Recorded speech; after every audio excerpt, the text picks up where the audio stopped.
Well, hello everybody. Bienvenue tout le monde. Ça va être en anglais, malheureusement. Um, but welcome everyone. And I figured, well, we might as well read out the information that I sent to the JCCF lawyer, which I have not heard back from, in regards to the Governor General's rights and their true power. Okay. Because it's really important that the people know. Okay. So I'm just going to fix something here. Good morning, everyone, again. And, life is getting very interesting in regards to what's happening south of the border. And I'm willing to bet that within 6 months from now, Trump will be impeached. Okay, if not even sooner, maybe even in the next month or so. Anyways, things are really shaking up down there with all of his executive orders that are not legal, most of them. So people will be shocked if you think that Trump can act like a king and see what's going on and how he's frustrating all of the poor people down in the United States that voted for him, and how he's treating the veterans and the indigenous peoples, even with everything that he's doing. All of that outcome is total chaos. And it's really, um, how can I say, entertaining to say the least, to listen to this man speak. Okay. They some of the announcers are just flabbergasted. They're ashamed that this man is allowed to be the president of the United States. And that's the reality. But the one thing that really comes out, and you'll see that later on, I'll show you some of the reportings that you'll be able to make up your own mind. But Donald Trump thinks he's a king. And the reason behind that is because the Zionist Jews told him he was the incarnation of the third king. And they pulled that stunt back in 1948 with the president that followed after World War II. So I'm just trying to think of his name, but I can't think of it right now. But anyways, they told him he was the second king. And that's how Israel was allowed to do whatever it wants with the United States. And that's dangerous. Okay. But when it comes to kings and queens and things like that, yeah, they do have rights. And Donald is kind of, it's not the same thing as a president. You can't go against the Constitution, and neither can kings or queens. Okay. But the representative, like us in Canada, the one that has the exact same powers as a king or queen is the Governor General. Okay. And this document here that they've been trying to hide forever, and that information, because if the people knew the true power of the crown, they would get rid of them. And especially since 1960, because of our rights to collective self-determination, which is decolonization, which happened for us April 17th, 1982. However, we are still stuck with the crown instead of the people being in power over our governments. So why? Because Pierre Elliott Trudeau in 1982 failed to have a referendum of the people right across Canada. The provinces don't have that power. But the provinces were to issue referendums right across the board with the feds to be able to see if we accepted the Charter of Rights and Freedoms, if, to give us time also to look at it and to decide who was going to be the head of state.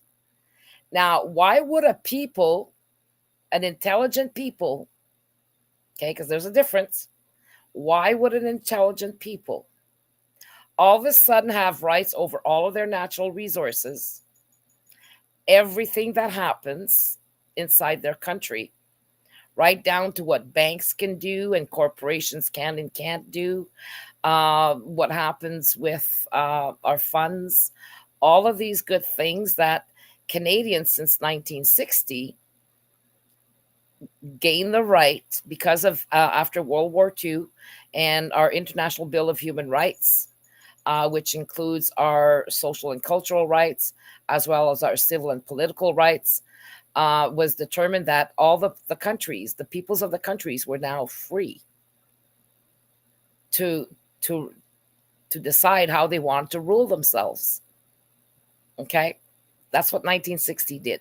And then 1966 brought us the other two that formed our International Bill of Human Rights. Okay, so now we had the power to take over our entire country legally and decide who we were. We needed to have a government, but nowhere does it say that we had that the government ruled over the people at 100%. The people are always above the crown. Okay, under a monarchy, and in the United States, it's the people that is above government. Okay, so but that didn't they when they created representative democracy and political parties, they stole our rights through that methodology. So because in 1982 we didn't do that, we were decolonized. But what the UK did is they said, okay, well, so not to avoid a lot of confusion and for Canada to look stupid, okay, you're gonna need a referendum post patriation to see what you do, what you want to do. So we'll remain in power as the crown. Yes, but the crown, the reality of the crown is that in the end, the queen is not divisible at the very top because her initial government is the imperial government. So in order for countries to say, okay, well, we're going to keep the crown, but they have no power, that's not true. They still have their power. Mind you, they usually don't touch that because they don't want to upset the people and they want to remain in power. And there's a reason for that. Okay. So, you know, um, I'm just seeing some replies here. You know, you even if you say you can rule yourself, you can't go against the law. Okay. The law is the law, whether you like it or not. In Canada, we are not all individual sovereigns. We are a collective. Okay. And it's the country that is the sovereign, not the people individually. If you want to represent yourself as an individual sovereign human being, then you need to talk to God. Okay. No offense, but you need to talk to God. The only time you're sovereign is under God and as an individual under creation. But in a society, the people were made the collective sovereign, yes, in that sense. But there's different context in which sovereign is described. So you need to know exactly which context you are referring to. So if you say I'm an individual sovereign person, I have inalienable right. Well, that's under creation. Okay. So again, here, everything there's reasons and there's things to be done. If a person wants to be sovereign, then they need to move to an island and live by themselves. And once somebody else comes and joins them, then they need to either be the king of the island or queen and determine who's going to do what on the island and who's going to be the slave and who's going to be the crown, or you are equals. So in Canada, we are all equals. It doesn't matter which color, which race, which religion we are all equals. There's certain things that brings about common sense, and we need to live according to common sense. So in regards to what's happening in Canada right now, is exactly the solution that we bring about is exactly what is needed, because when we see the chaos being caused south of the border and worldwide. We can wake up tomorrow and be in an all right war, okay, because somebody isn't intelligent enough to become president. Uh, and you can't, you got to watch what he says every 2 seconds and keeps pissing off everybody.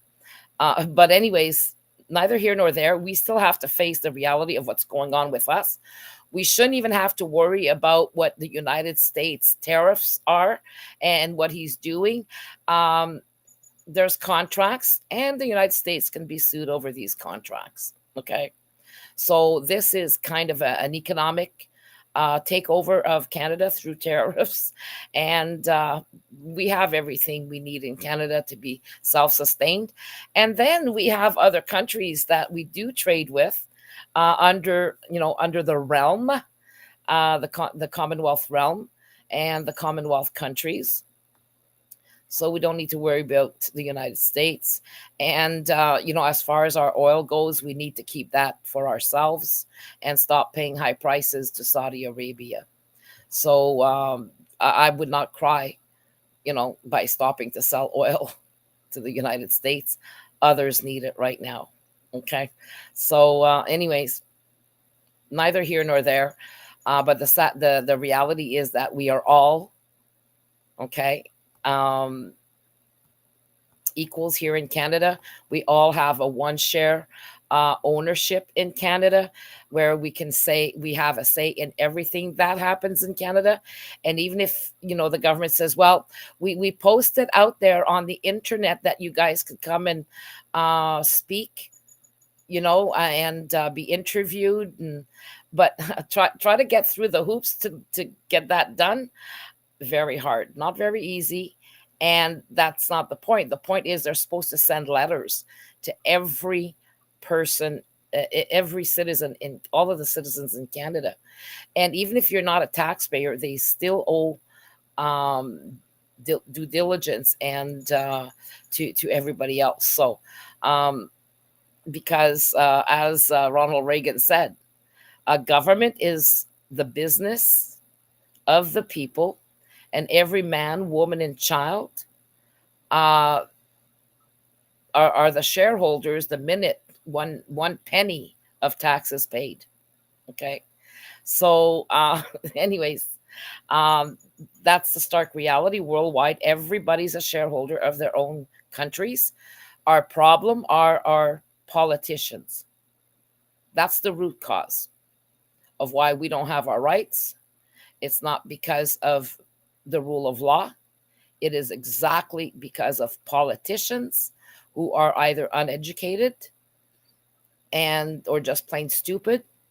And if I can make a stupid coin, Bitcoin, for stupidity, and that the value would be the world's population in regards to what we're allowing to happen to all of us, I think that would be a great investment, and I would invest in stupidity because it would really pay off until everybody becomes, uh, comes with a little bit of common sense before they open their mouths.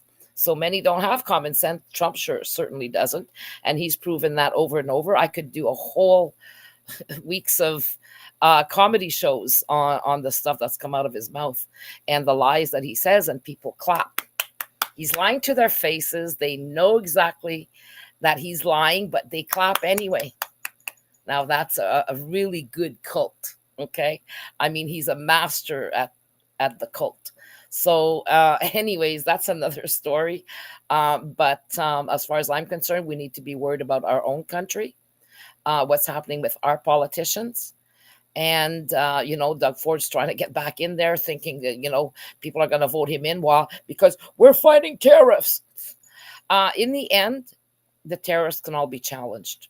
Okay, so let's not lose sleep over that right now.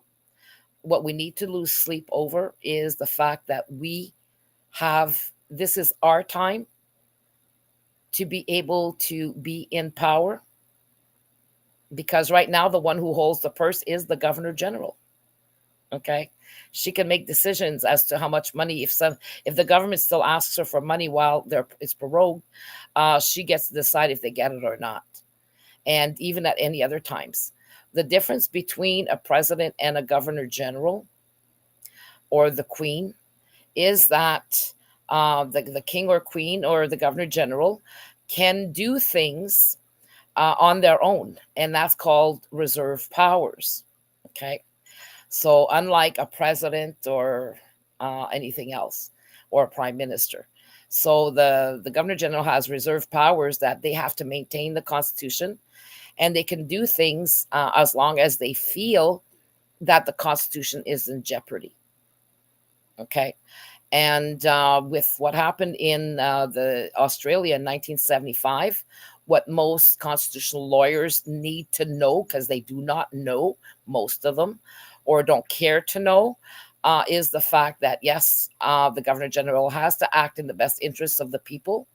The people wanted an election. They were fed up of Justin Trudeau. It was up to the governor general to call an election. Okay, plain and simple, and to not allow this country to go into any more chaos, especially when corruption has been proven to be seen happening in government. And when government decides to make themselves rich,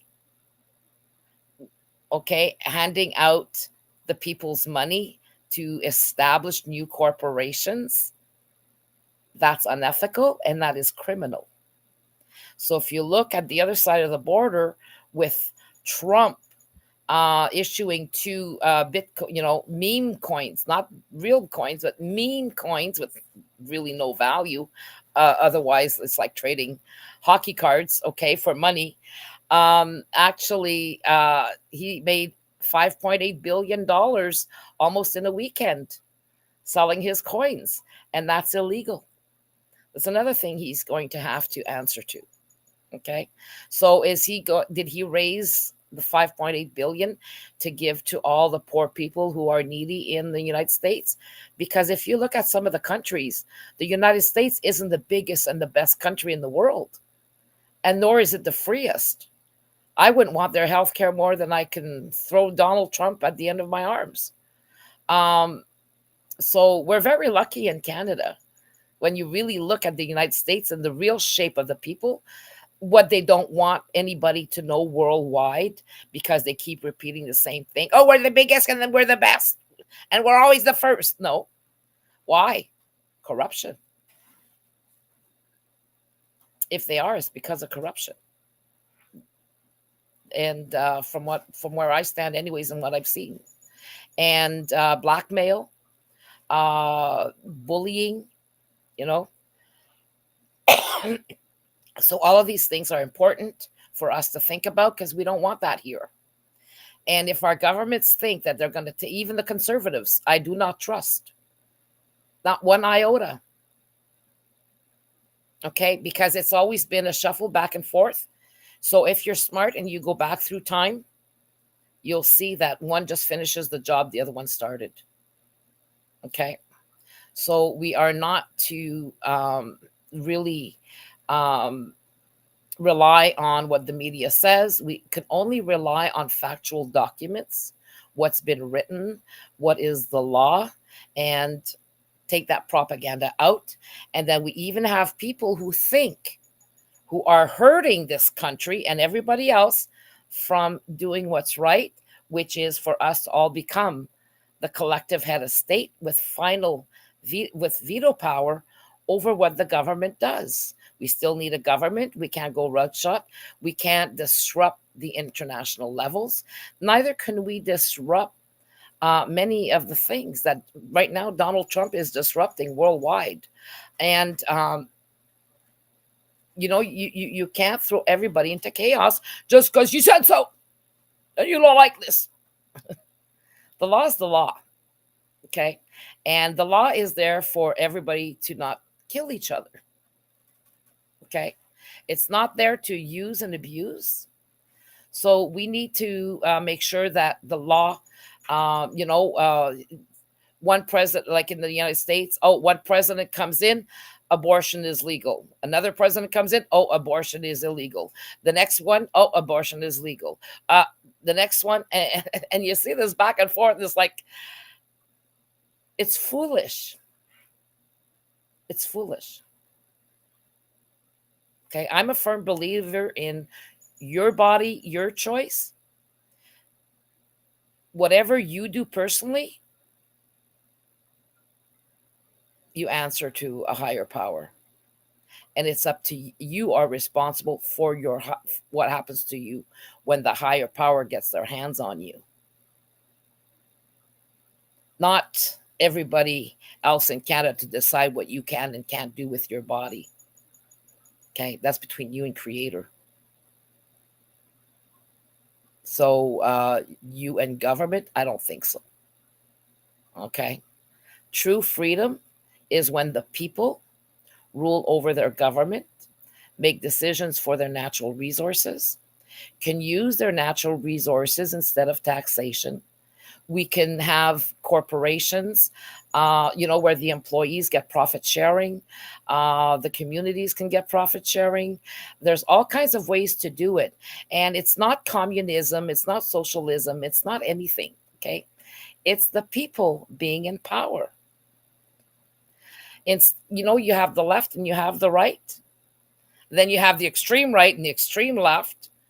Well, there's one woman in the United States that said something the other day, and I went, wow. She says, you have the left and the right, and then we're at the bottom. We need to become, we're supposed to be the top.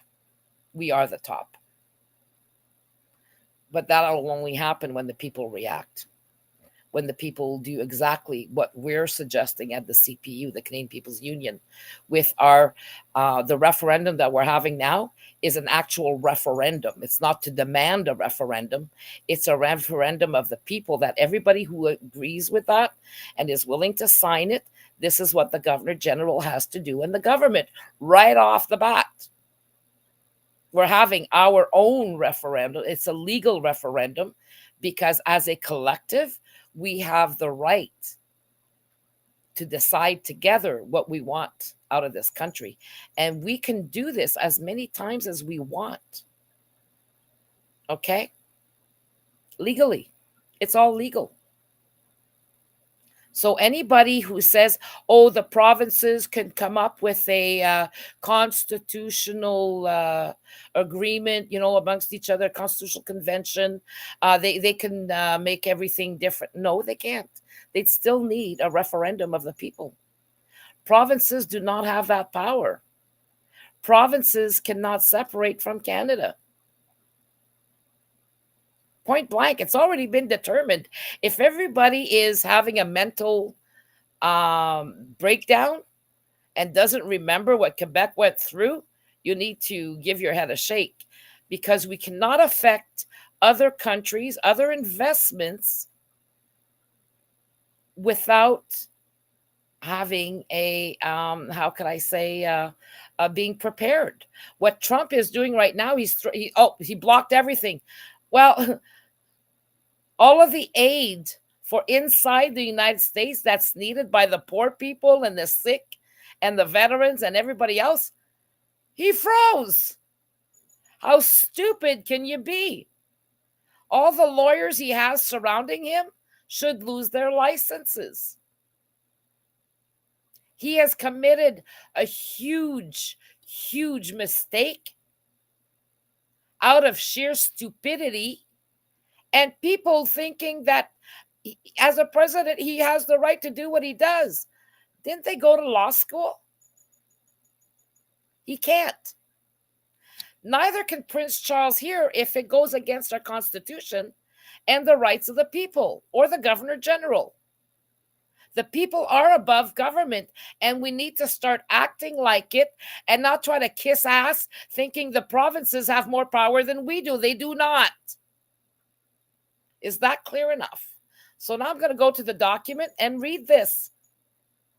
And you can download that document on the Canadian referendum.ca in the About pages. Okay?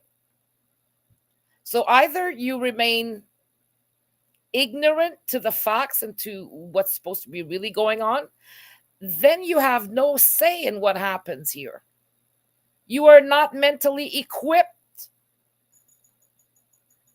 to make decisions or to know what's right or wrong because you're missing information. You need to do your own job, read the information so that you can eventually understand it. And if you don't understand it, there's something called a dictionary. Everybody has one on their cell phones. So, Monica, why don't we take control of it? We can't until everybody agrees and signs. You can't do it on your own. Nobody can. We need 51% of at least 7 provinces. And the biggest ones at that.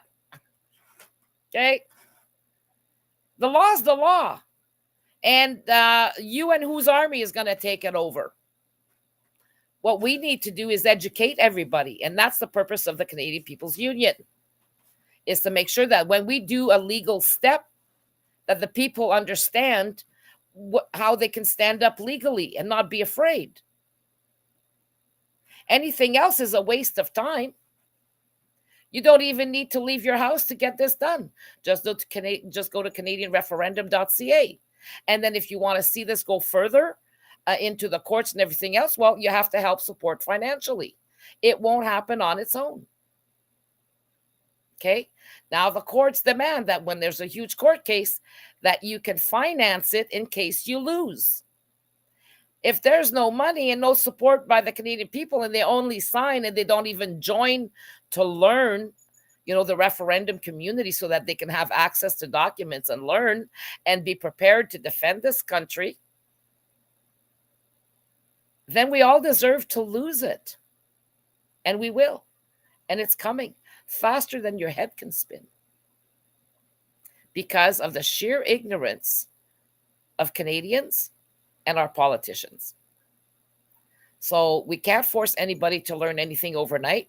You can't teach an old dog new tricks that easily. We need a miracle in consciousness, and for all of a sudden everybody to be knowledgeable practically overnight. That's how soon we're going to lose our country if we don't act now. So I'm done arguing with people. I'm done arguing with others who are, so hell-bent on doing their own thing and thinking that drafting a new constitution is going to work. How are you going to get this constitution approved? You still need the whole of Canadians and, right across the country. You also need on the other side, the first sovereign people, as admitted, okay, the Indigenous nations to also agree to make sure that they understand what's going on. And when it comes to our side, we don't need the Indigenous nations. We need to just honor all of their rights. And for once, they should actually be part of our government. They should have a seat in government. Because if somebody pollutes the natural resources, I'm not a climate change buff here, but if you pollute somebody's water because you're setting up a corporation or a farm and you're dumping all that crap in the water and you're polluting and killing people with your negligence, then there's a problem. Environmental assessments are there for a reason, especially if they're going to affect the lives of people. And then the other side can't pollute either because, it might affect Canadians. It goes both ways, people. So isn't it time that before we lose our country, we stop and think that all the actions that everybody else is trying to do is actually hurting the one solution that could save this country for our children forever, where we can turn taxation into dividends, where we could have a government that works together right across Canada for the benefit of Canadians instead of their little buddies. It can be done, but it takes every single one of you to go and sign that document and to also join the community so that you can be informed. and that you can organize your own communities inside where you live to do the same thing. It's not going to happen by itself. You wanted a savior? Look at the United States. The countries are getting ready to go to war against Trump. And who does that affect? That affects us. France vowed to help Denmark fight against, to protect Greenland because he threatened on the phone to take it over militarily by force. That is illegal since 1945. What is Russia doing? That used to be their territory. Okay? So, Russia's another story.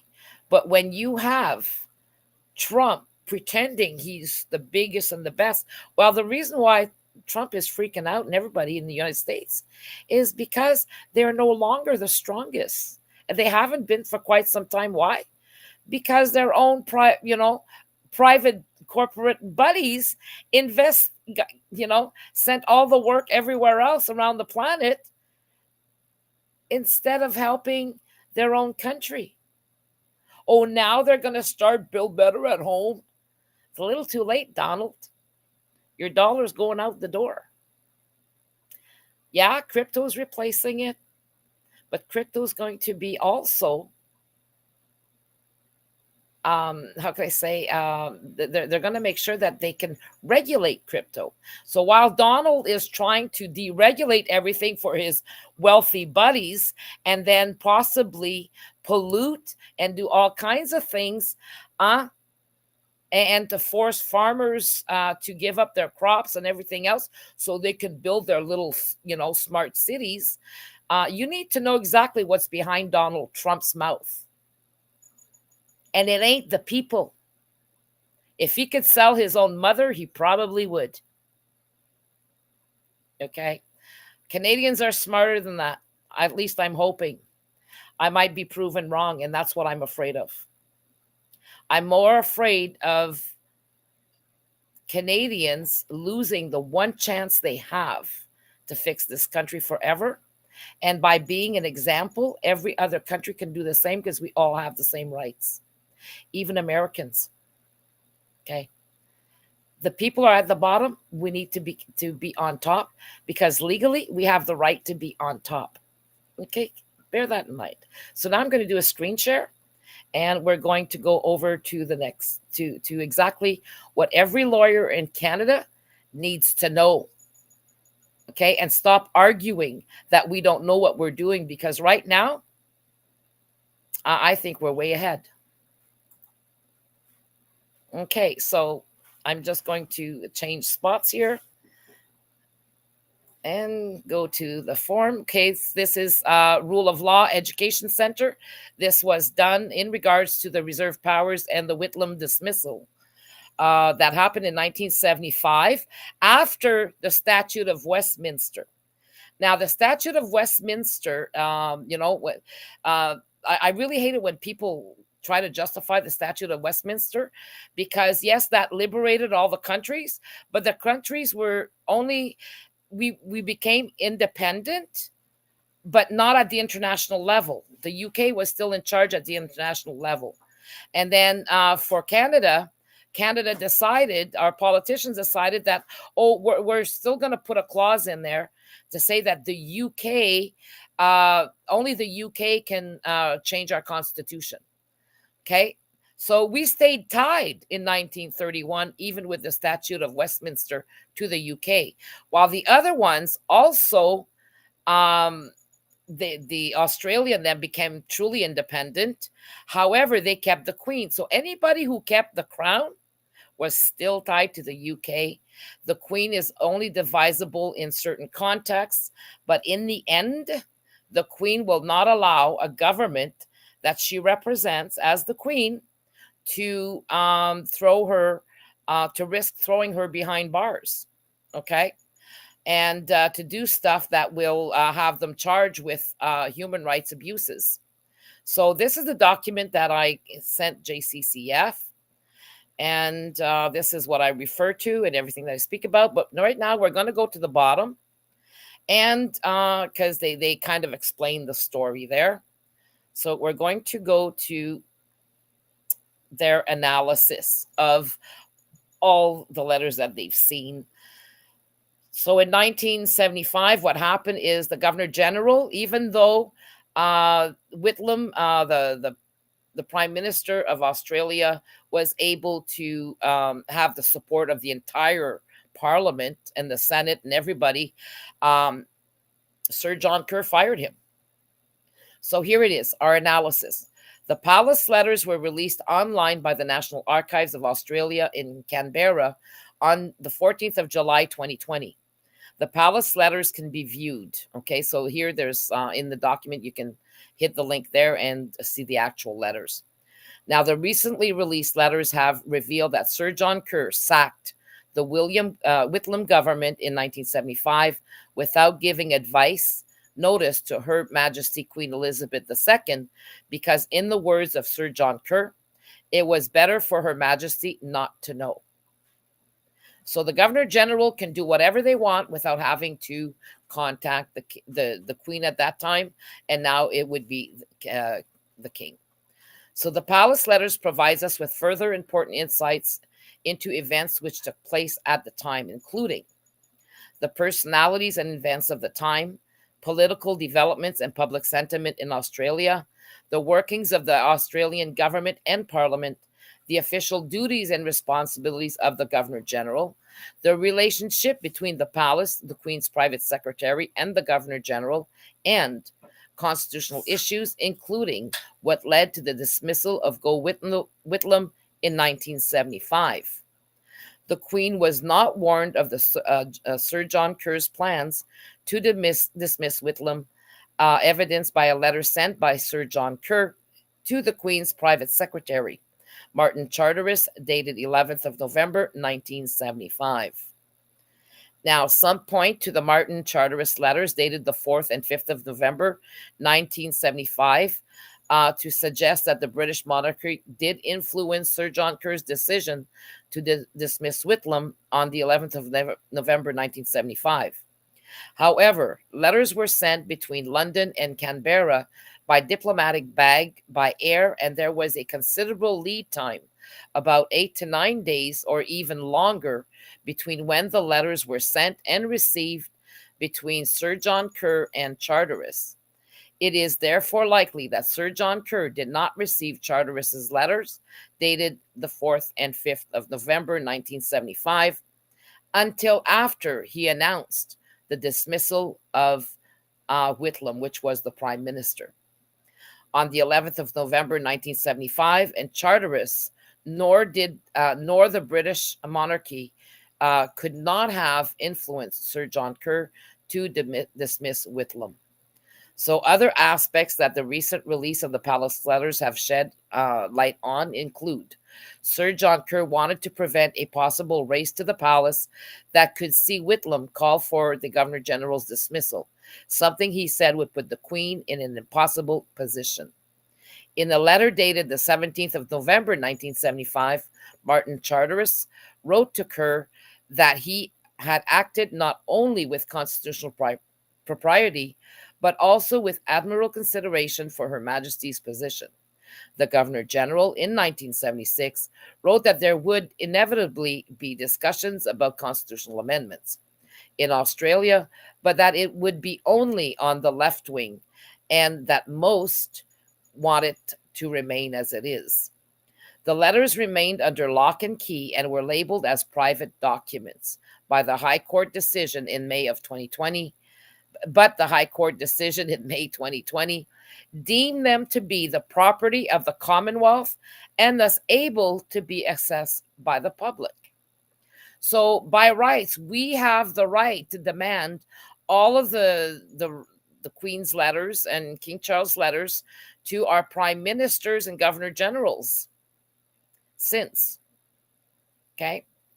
So because it belongs to the people. Now, historians say the documents finally fill in the gaps about Australia's biggest constitutional crisis. They go to the very heart of Australia's constitutional independence. According to Professor Mark McKenna from the University of Sydney, Go Whitlam and his supporters consistently claim that he was the victim of a conspiracy between Sir John Kerr and Malcolm Fraser to remove him from office. There were never any formal accusations of interference directed at Buckingham Palace. However, there was always some level of conjecture. The public was denied access to the letters for years on the basis that they were deemed personal correspondence and subject to royal embargo. Professor Jennifer Hawkins initiated legal action in 2016 to overturn that status, arguing the letters were critical historical records of public significance. She argued their access should not be restricted by the rules of a foreign power. So, all the letters between the Queen and all of our Governor Generals since forever actually belong to the people. And this is what this is saying. So, as she told the BBC, the release of the letters was a terrific outcome for transparency and history. In an official settlement, Buckingham Palace said Her Majesty, the Queen, had consistently demonstrated support for Australia throughout her reign. While the royal household believes in the long-standing convention that all conversations between prime ministers, governor generals, and the Queen are private, the release of the letters confirms that neither Her Majesty nor the royal household had any part to play in Kerr's decision to dismiss Whitlam. There are many compelling aspects to the palace letters, including the secrecy that has surrounded them to date and the fact that it took a high court decision for them to be released after a federal court refused the request. All of this added to plausible suspicion around what the palace knew. The letters answer the most pressing question about the extent of the Queen's involvement. While there have been no bombshell revelations, the palace letters nevertheless provide a remarkable insight into the almost daily and detailed correspondence between Sir John Kerr, the Queen, and her private secretary during a time of high tension in Australian politics. The letters reveal the Governor General was considering his position and the use of his reserve powers to dissolve Parliament and dismiss Whitlam. They also reveal there were suspicions that the Prime Minister might also be contemplating approaching the Queen to call for the Governor General's removal. The exchanges between Sir John Kerr and the Queen's private secretary regarding the use of his reserve powers would have no doubt provided Kerr with great comfort about the palace, most likely accepting the use of his reserve powers to dismiss the Prime Minister. So, what this paragraph here tells you is that the Prime Minister, even though he chooses the Governor General, cannot fire the Governor General. Only the King or Queen can. The Prime Minister has to go to the King or Queen to fire a Governor General, but he better have a really good excuse. Okay? But the Governor General can fire the Prime Minister and the whole of government if there is a risk to our Constitution and corruption is affecting the Constitution and whatnot. Okay, so this paragraph is extremely important. It puts Justin Trudeau in his place and allows the Governor General to, by rights, she should be dismissing the prorogation and bring us directly into a caretaker government where she would ask the next political party that is most likely to win a next election to take over in the meantime of an election. Okay, so she has to call that. So the Kerr Palace letters provide Australians with a glimpse into almost a tug of war of power. Here it says, see video featuring Mr. David Fricker, Director General of the National Archives, in which he discusses the correspondence sent to Buckingham Palace on the 11th of November 1975, notifying the palace of Go Whitlam's dismissal. After Go Whitlam's dismissal, there was a great deal of anger and what many people saw as the palace representative, the Governor General, flexing his powers over Australia's politics. So Professor Hawking says, The really startling thing about these letters is the extent to which the Governor General, Sir John Kerr, is communicating with the Queen about exactly those issues, about political matters that are happening in Australia at the time, about opinions he may face. About options he may face.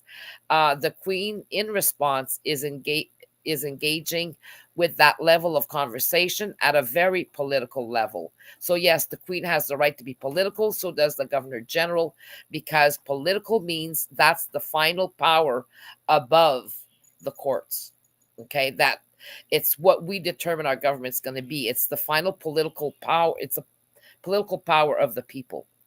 So you could not get more political than the crisis in the Senate that the government faced and the eventual dismissal without warning of the elective government. Federal labor leader Anthony Albanese said in relation to the correspondence, the actions of the Governor General on the 11th of November to dismiss a government to put himself above the Australian people is one that reinforces the need for us to have an Australian head of state, is one that reinforces the need for Australia to stand on her own 2 feet. So here, what he's saying is that, well, if we had a governor general, or a Australian head of state, that would be like having a president, and then once that president dies, or they do their 4 year or 8 year stint or whatever, then you got to go back to elections, and then you'd see the mess that the United States is in when it now takes a politician billions of dollars to be able to win an election. Which is actually should be illegal. It's not legal here for them to our representatives to get huge donations and stuff like that because of fear that they can be bought and paid for. But we already see that anyways, but not to the extent that we've seen in the United States. So now we're moving on. Former Prime Minister Malcolm Turnbull, who is also a former chair of the Australian Republican movement, said, until our head of state is an Australian citizen with a loyalty only to this country, then our constitution will not be fully achieved in terms of giving Australia the independence and the dignity that our great nation deserves. Okay. So was Australia totally independent from the UK? No, because the final thing is that the Queen can ask the imperial government for information and suggestions, and what they think that she needs to do, or now King Charles, what he would need to do, is totally legal, and would surpass anything here, because in the end, she is the queen for Britain. She's the British Queen, and for the UK. So now Australia Attorney General Christian Porter has declared the Governor General having reserve powers. Okay. Australia's Attorney General Christian Porter has declared the Governor General having reserve powers. Keeps executive governments on their toes. That is part of the separation of powers, part of the balance of powers that good functioning democracies have got. And we're probably the best functioning democracy in the world. Well, as I would rather still have ours as opposed to a mess like they have in the United States and other countries where republics, there's no consistency. So in Canada, the only ones who can replace the crown are the people as the collective head of state, which gives us continuity. So as long as you put the people there, it gives it continuity. But in the United States and in France, the people don't have final say. And that's where they got taken in and lied to by the politicians that were there when their constitutions were created. So now the rule of law is implied in the foundations are civilized society of our civilized society. It is a principle which assumes that all persons, institutions, and entities will be held accountable to laws that are publicly promulgated, equally enforced, and independently educated. The rule of law is fundamental to stable government, international peace and security, and political stability. Without the protection of people's rights and fundamental freedoms, there would be arbitrariness, a lack of transparency, and in the worst case scenario, anarchy. This is exactly what we have in government right now at all levels. Now, to paraphrase political historian Professor Jennifer Hawking, in any consideration of Australia's institutions of democracy, there are only ever as strong as the people at the top. Okay. So, as far from what she's seen from her research, democracy is only as strong as the people at the top. And if the people at the top are corrupt, well, then we have a corrupt democracy. The need for Australians to have faith and trust in their institutions being stable, predictable, and transparent remains as strong today as ever. The events of the 11th of November 1975 make for a compelling and cautionary tale about human nature and the consequences of individuals' unfettered power. The future of our democratic society relies on those who are willing to learn from the past. And so now I'm going to stop sharing. Okay, and come back to where you guys are. And that was that, people. So, yes, the Governor General has, if she thinks the Constitution has been, just the using IFRS for corporations to do their taxation was illegal and unconstitutional. So anything unconstitutional or any kind of corruption, ethics, the codes of ethics, everything the government has done in the last, I would say, 40 years has been unconstitutional to certain levels. So now it's up to Canadians to decide. Either you're going to follow the reality show in the United States that Trump thinks he's leading, and let that affect you. We still need to take care of this country. We can take care of this country, and we can make history for all of humanity, because this solution would remove everything the WEF is trying to do, everything the Nazi Zionists are trying to do, and how they've been trying to control. And as far as I'm concerned, these chosen people who claim that aren't following the right God. Okay, so anyways, that's another show. But I'm hoping that Canadians come through, and the Indigenous peoples, for what we are trying to do. Because again, it's the only legal solution, not just here in Canada, because international law matters. It does supersede our Charter of Rights and Freedoms. And together we can really change things. Creator's probably waiting for you. So everybody who's trying to pray for a solution, there it is. The people equals. All equals across the board. Not one better than the other, not one color better than the other, not one race better than the other, not one language better than the other. We are all equals. Everybody has issues. Everybody has problems. It's up to us to work together. Yes, I'm glad that the woke is being destroyed, that woke mentality. But I'm from what I've seen, all of this was leading. They made the people go to the far. Okay, they brought in the far left to piss everybody off, and that when I look at it, oh my God, were they smart? Because they pulled the wool over all of our eyes. When I've said every time that they were using the woke and the trans against the people. Problem, reaction, solution. Create the problem,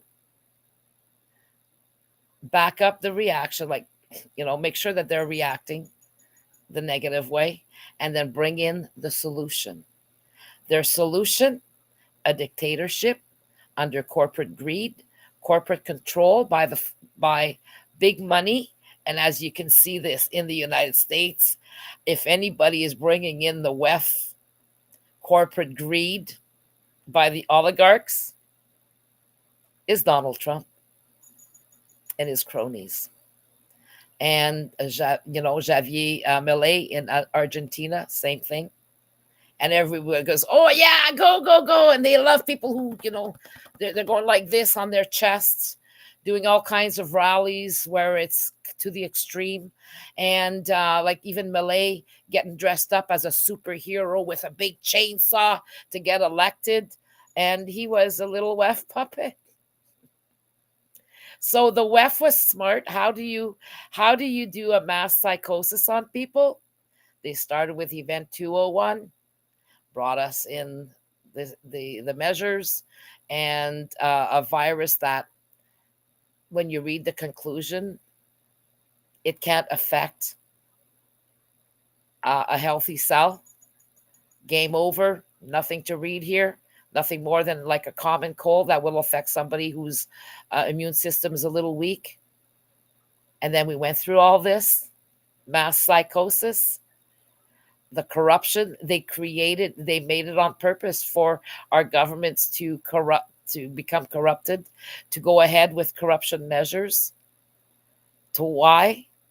To again create mass psychosis of the people, get the people to get upset, and to create a far right with those upset people, so that in the end they would be so upset that the next one who said everything they wanted to hear would create a cult. And then what happened with all of the nurses, the doctors that vaccinated everybody and helped with a lot of deaths, a lot of sickness, over something that they never should have allowed. They should have spoken up about, but were too afraid to lose their jobs. The guilt they feel stops them from speaking out. Well, now the guilt of everybody who voted for Donald Trump in the end, when they see what he's trying to do, and I will bet my bottom dollar on this, they're going to wake up someday and be so ashamed of having voted this man in that they will have a hard time speaking out and allow it all to happen. All of this was done for mass psychosis of the population, to keep them separated.